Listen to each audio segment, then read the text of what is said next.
இருக்கும். எனக்கு மேடை அழைத்த உலக தமிழ் பண்பாட்டு சங்கம் நடத்தும் பன்முக கலை திருவிழாவிற்கு வருகை தந்திருக்கும் கலையை போற்றும் கலைஞர்களுக்கும் கலையை மேம்படுத்தும் கவிஞர்களுக்கும் சங்கத்தை திறம்பட நடத்தி வரும் பாக்கிலேசிமி அம்மா அவர்களுக்கும் உலக தமிழ் பண்பாட்டு சங்கத்தின் சிறப்பு தலைவர் தமிழ் மகன் பா இளங்கோ அவர்களுக்கும் விழாவின் நாயகன் கலைஞர் டாக்டர் ஜாக்குவார் தங்கம் அவர்களுக்கும் எனது மாலை வணக்கத்தை முதலில் தெரிவித்துக் கொள்கிறேன். எனது பெயர் மணிமேகலை. நான் எடுத்துக்கொண்ட தலைப்பு பன்முக கலை.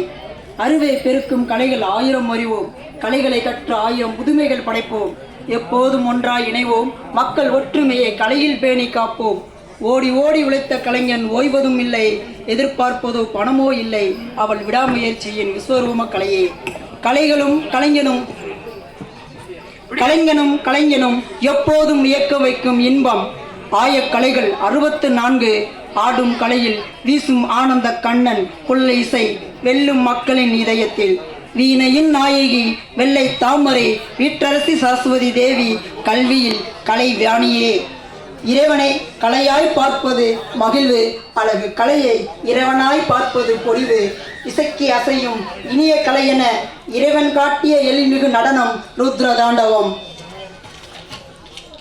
அசைவில் சொல்லும் அபிநயம் நாட்டியம், தசைகள் முதலாய் அசைந்து பணிந்தே தருவது சிலம்பம். மரணத்தின் இறுதி ஊர்வலத்தில் வரும் இசையும் ஒரு கலையே, அது உன் ஆன்மாவின் இனிமையே. சிங்கார சென்னையில் சீர்மிகு கலையும் சிறப்புற எடுத்துரைக்கும் சினிமாவும், தங்க படத்தில் தன்னையே உலகத்தை ஈர்க்க வைக்கும் ஜாக்குவார் தங்கமும் ஒரு பன்முக கலைஞரே. கலைகள் இன்றி மனிதர்கள் இல்லையே, கலைகள் போற்றுவோம், கலைகளை மதிப்போம், தமிழராய் வாழ்வோம், தமிழர் கலைகளை காப்போம் என்ற தாரக மந்திரத்தில் எனக்கு வாய்ப்பளித்த உலக தமிழ் பண்பாட்டு சங்கத்துக்கு என நன்றியினை தெரிவித்துக்